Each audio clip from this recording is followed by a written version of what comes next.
Hello friends, welcome back to my channel. আমার channel লক্ষ্যহীন দৃষ্টিকোণে তোমাদের সকলকে স্বাগত জানিয়ে আরও একটা নতুন ব্লগ শুরু করছি। তো আজকের দিনটা ছিল 9ই জুলাই। তো এখন আমরা সেই যে বলেছিলাম না আগের ব্লগে যে আমি একটা রিসর্টে খেতে গেছিলাম, তো ওই রিসর্টটার একটা ভিডিও ছোট্ট মতন করেছিলাম। আমি চেয়েছিলাম যাতে এই রিসর্টটার আলাদা করে রিভিউ তোমাদেরকে দিয়ে দিতে পারি, সুতরাং তোমরা দেখে নিতে সুবিধা হবে। তো এখন আমরা ওটার ভেতরে ঢুকছি। এখানে আমাদের আগে থেকে খাবার অর্ডার করা ছিল। তো তোমরা যদি চাও কখনো যে বেলপাহাড়ি ঘুরতে এসে এরকম একটা জায়গাতে এরকম একটা ভিউ দেখতে দেখতে খাবে, বা ওখানে যদি তোমরা স্টেও করতে চাও তাহলেও তোমরা স্টে করতে পারো। তো সমস্ত ডিটেলস আমি তোমাদেরকে জানিয়ে দিচ্ছি এই রিসর্টের সম্পর্কে। রিসর্টের নাম ছিল মণিমালা রিসর্ট, আর এটার লোকেশন যেটা ছিল সেটা হচ্ছে গাডলাসিনি পাহাড়ের সামনে। তো জায়গাটা অত্যন্ত সুন্দর।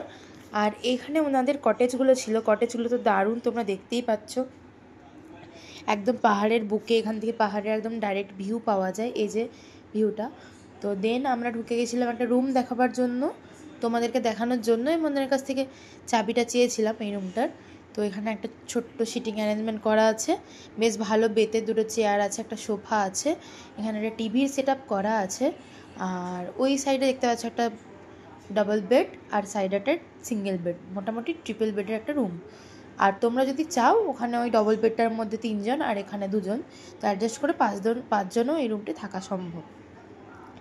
এরপরে দেখিয়ে দেয় ওদের বাথরুমটা একটু, মানে ওয়াশরুমটা। আর এখানে কারেন্টের লাইন তখন ছিল না, অ্যাকচুয়ালি কারেন্ট আছে বাট তখন তো রুমটা সেরকমভাবে আমরা নিইনি, আমরা শুধু দেখবার জন্য ঢুকেছিলাম। তো এখানে খুব ভালো পরিষ্কার একটা বাথরুম তোমরা দেখতে পাচ্ছ, যেটা দারুণ। আর এখানেও একটা বাতের সেট আপ করা আছে, এই যে শাওয়ার লাগানো আছে, সমস্ত কিছুই এখানে সেট আপ করা আছে। আর এখানে ট্রান্সপারেন্ট একটা পলিথিন দিয়ে এই সাইডে একটা সেট আপ করা আছে।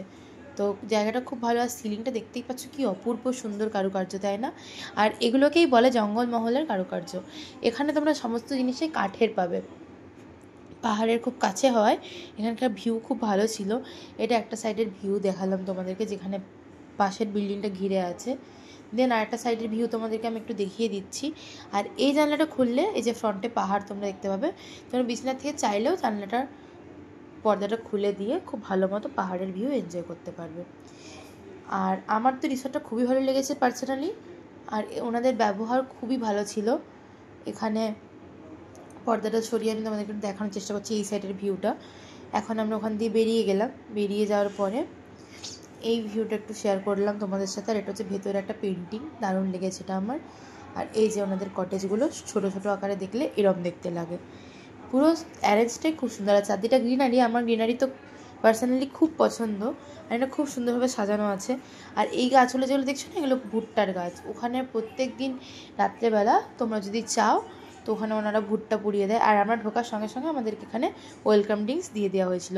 কি দিয়েছিল ওটা আমি বুঝতে পারিনি ঠিকঠাক, তো খুব ভালো। আর এখানে আমরা একটা রিল শ্যুট করছিলাম, সেই মোমেন্টটা একটু শেয়ার হয়ে গেছে এর সাথে, করে দিয়েছি ইচ্ছা করে, যাতে তোমরা ভিউটা এনজয় করতে পারো। এখানে তোমরা নিজেদের রিসর্টের থেকেই অনেক কিছু রিল ভিডিও সমস্ত কিছু বানাতে পারবে। আর এখানে ওনাদের ফলের গাছ আছে, ডালিম গাছ, তারপর বিভিন্ন ধরনের আলাদা ফলের গাছ। এখানে ওরা দারুণ রান্না করেছিল। এই যে দিয়ে দিয়েছে দেখো, ভাত, বেগুন ভাজা, পটল ভাজা, ভেন্ডি ভাজা, কাঁকরোল ভাজা, আর ঝুরি আলু ভাজা, সাথে স্যালাড, লেবু আর লঙ্কা। তো আমি এখানে আস্তে আস্তে দেখিয়ে দিচ্ছিলাম তোমাদেরকে কী কী দিয়েছে। তো এরকম ভিডিওটা বানিয়েছে। এখানে খুব ভালো মতো ভেজ মুগের ডাল আর একটা কিছু সবজি ছিল। তো আমি নিরামিষ খেয়েছিলাম, বাকিরা সবাই খেয়েছিল দেশি চিকেন, আর সাথে দিয়েছিল চাটনি। তো এখানে আমি খুব ভালোভাবে খেয়ে নিচ্ছিলাম তৃপ্তি করে। আর এই সাইডে দেখো সবাইকার পাতে অলরেডি চিকেন পড়ে গেছে, এটা হচ্ছে দেশি চিকেন। আর ওখানকার রেটও অত্যন্ত কম, খুবই অ্যাফোর্ডেবল প্রাইস। তো আমরা এতজন খেয়েছিলাম, আমরা 5 জন মতন খেয়েছিলাম, আমাদের বিল খুবই কম হয়েছিল, 2K-রও নিচে বিল হয়েছিল। তো খুব ভালো লেগেছে। আর লাস্টে চলে এসেছিলো পাঁপড়। আর তোমরা না যতটা কোয়ান্টিটিতে চাইবে ওনারা ততটাই দেবেন, খুব ভালো ছিল। আর এখানকার সম্বন্ধে যদি তোমরা আরও ডিটেলস জানতে চাও তাহলে আমাকে কমেন্ট করে জানিও, আমি তোমাদেরকে পরের ভিডিওতে আরও ডিটেলস বলে দেবো। তো আজকের মতন ব্লগটা এখানেই শেষ করছি। তোমাদের যদি এখান থেকে কিছু ভালো লেগে থাকে আমার চ্যানেলকে সাবস্ক্রাইব করে আমার পাশে থেকো। টাটা।